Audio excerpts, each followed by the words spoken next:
Now, as we look at this week's edition of the Red Brand, as well as the wildest news stories and rumors you need to know, including WWE have officially lost their minds. A top WWE star is considering retirement. Is Liv Morgan leaving WWE? WWE officially calls up 2 NXT stars. Have WWE scrapped WarGames? The backstage reaction to Zelina Vega's title win, and much more.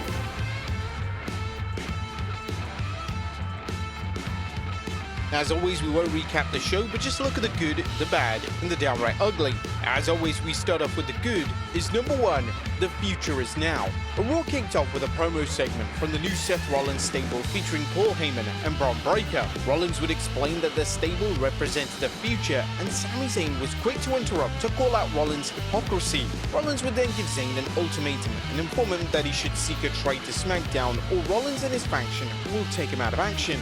The delivery from those involved was fantastic as usual, and Zayn was the right man to act as the first antagonist for the group. Number 2, the women's division heating up. The WWE has officially added several new women to the Red Brand's roster, including Julia and Roxanne Perez. The division is truly stacked, and both women are set for major pushes, as was seen with the Rhea Ripley and Perez matchup. The match itself managed to get around 10 minutes of action before the inevitable interference occurred. The Women's World Champion Io Sky would also get involved, and it looks set that WWE are building towards a tag match, potentially at the Backlash event next weekend. Number 3, Becky's heel promo. The WWE wasted no time in revealing who attacked Bayley at WrestleMania, as it took Becky Lynch just a matter of minutes to reveal that it was her. Her motivations were based on logic and established continuity between the two. Lynch tried her best to get the crowd to boo her, but she still has a cool factor that is going to be hard to diminish. Lynch vs Lara Valkyria is now set for Backlash, and this feud has a ton of potential. The match will be for the Intercontinental title, and this will mark the first women's Intercontinental title match on a PLE since the title's inception. Number 4, Rusev the Redeemer. The WWE would show a vignette of Rusev, and Rusev explained that he had been in Abyss. In the vignette, Rusev would go through his history and various gimmicks, and then he would state that he's going to hunt people down and quote-unquote fix them. This was a fantastic vignette, and the character of this nature has so much more substance and equity than the Rusev Day persona that many fans expected him to return with. Number 5, Pat vs Gunther. One of the standout promos of the night came from Pat McAfee. McAfee would cut a passionate promo focused on Gunther's attack last week. McAfee's delivery was incredibly strong. He would call out Gunther for a match. Whilst McAfee vs Gunther on paper sounds like a bizarre matchup, it will hopefully be a fun, entertaining PLE matchup. Number 6, the Vanguard of the Future. The Seth Rollins story ran through Raw, and each segment seemed to get better and better. In an incredible backstage segment between Paul Heyman and Sami Zayn, the duo ran through the lore between the two, and Heyman urged Zayn to take the trade to SmackDown. Rollins and his stable even sweetened the deal by stating that if Zayn agrees to go to SmackDown, he meets the winner of John Cena vs Randy Orton for the WWE title. The main event of the show featured yet another gripping promo segment between Rollins and Zayn before they transitioned into Zayn vs Bron Breakker. The Raw went off the air with Zayn being curb stomped into the mat, completely disintegrating the friendship between Zayn and Rollins in the process. This was a great start to the introduction of the faction. Evidently, WWE are going all in on making Breakker a huge star. But that was good. What about the bad? Is number 1, Jey vs Logan.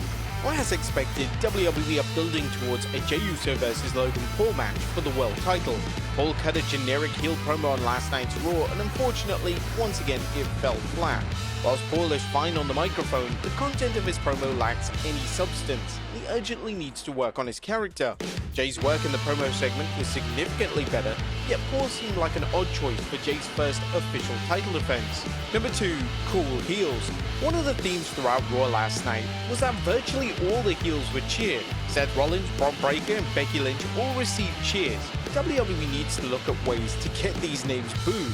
Some names just have such a cool aura that it's hard to boo them. And when it comes to names such as Seth Rollins and Lynch, the crowd have such a long history with them that now it's going to be hard for them to obtain any type of genuine heel heat. Also, think downright ugly on the show. This show wasn't as strong as the incredible Raw After Mania show last week, yet it was still a decent show where the majority of the major segments were able to deliver. What do you guys think of Raw last night? Let us know in the comments down below. Now, let's move on to the news. Our first story looks like WWE have officially lost their minds. Now, our top story today takes a look at the latest TKO business venture that has fans collectively speechless. Now, it's well documented that the ticket prices for WWE events have never been higher, and now TKO have taken things to the very next level. WWE are selling premium live tickets for SummerSlam 2025 for a grand total of $40,000. Yeah, that's right, $40,000. But of course, this doesn't just give you front row tickets. It also includes an in-ring photo opportunity at SummerSlam, private transportation to events, elite welcome event, private selection at all-inclusive pre-show hospitality with superstar appearances by Kevin Nash and more, post-show press conference access and desk photo op, tickets to both nights of SummerSlam, and tickets to SmackDown and Raw. Whilst this is a crazy price, it's been widely reported on X today that these tickets have actually sold out. The TKO are in a position where they know they can charge a significant amount of money for these types of tickets, and fans are gonna pay for it. Nevertheless, the company has been called out for being greedy, as this isn't even WrestleMania. This is SummerSlam, where tickets should be affordable to all. We know one person that's definitely gonna be there though, right? Yeah, that guy, also known as Green Shirt Guy, who reportedly shelled out $100,000 or more on WrestleMania tickets. And just put this guy in the Hall of Fame already. Next up, a top WWE star considering retirement. The WWE star Naomi is arguably on the run of her career right now, yet the former women's champion is seriously contemplating retirement. Naomi recently appeared on the Bella Twins podcast, and during the appearance, she would state that her and Jimmy are wanting to have children, and this would involve her stepping back from pro wrestling. He's been talking about it for a long time. We have a lot to figure out, so I have to step away. You know, take care of my health, take care of myself. And if we're gonna have kids, I have to start that process very soon. So with that on my mind too, and on my plate, I think that makes, my time left here even more special and valuable to me, and that's why I'm just so passionate about what I'm doing, because I really think this might be it. Naomi retiring from WWE would be a huge blow for the company, but she's had a fantastic career and is potentially looking at a future Hall of Fame induction one day. Next up is Liv Morgan leaving WWE. Now, speaking of names potentially leaving WWE, it looks set that Liv Morgan is set to embark on a leave of absence from WWE programming. On Raw last night, Morgan noted to Nick Aldis that she needed time off to film a big Hollywood movie, and this is in fact completely legitimate. PW Insider Elite reports that Morgan is set to feature in a major motion picture, and the details will be revealed next week. Earlier today on PWInsiderElite.com, we know that there was talk she was having a big week next week. We have since been told that the film project will be officially unveiled next week and that Morgan has a major role in the film. PW Insider Elite also mentioned that another contact described it as the kind of opportunity that could cement Morgan as the next it girl in Hollywood if she and the project hit as internally projected. And many are speculating that Liv Morgan could be involved in the new Spider-Man 4 movie, possibly as Gwen Stacy.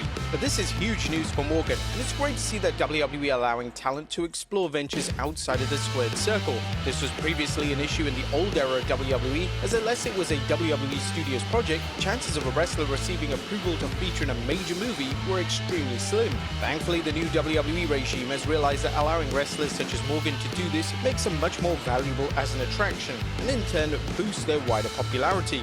Next up are the Wyatt 6 returning.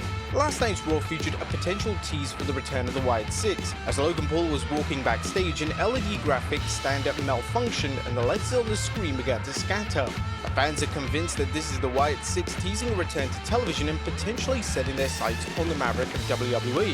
The faction have been off television for some time now, and it's widely reported that when they return to television, Alexa Bliss is expected to be revealed as their leader.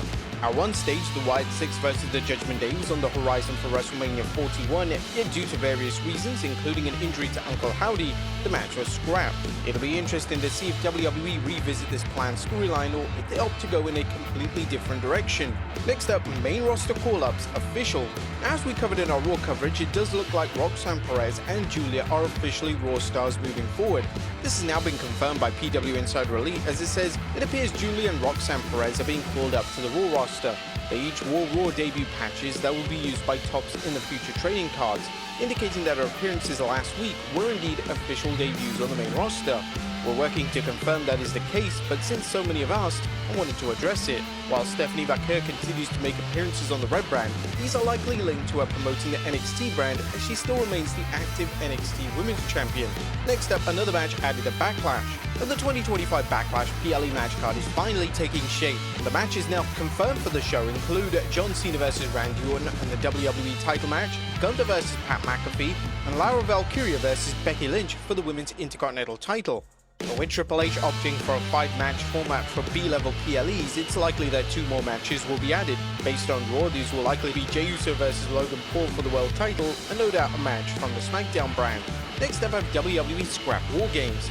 But there is rampant speculation on social media today that WWE could have scrapped WarGames. The annual graphic for Survivor Series has been released, and it fails to feature the WarGames name attached to it. Whilst the WarGames name isn't featured on the official graphic, the graphic does feature a cage in the background. WWE still has a number of months to decide how they want to proceed with the annual event. There's been calls from fans for WWE to move away from WarGames and instead reintroduce the traditional 5v5 matchups. There have even been calls from fans to see WWE reintroduce the classic Raw vs SmackDown matches.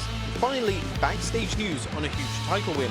Our final story today takes a look at the reaction backstage to Zelina Vega winning the Women's US title. According to PW Insider Elite, a lot of people were happy for Vega backstage, especially with a huge win being on the same show that her husband Aleister Black returned to WWE programming. There was a lot of people happy for Zelina Vega last week regarding a US Championship win, especially it being on the same show her husband Aleister Black returned on, as the timing meant he was able to be there to see it personally. So hopefully Vega has a decent reign with the title, as Chelsea Green's reign was called out for being lackluster. Specific criticism was directed to the fact that the US title failed to make a single appearance on a major premium live event.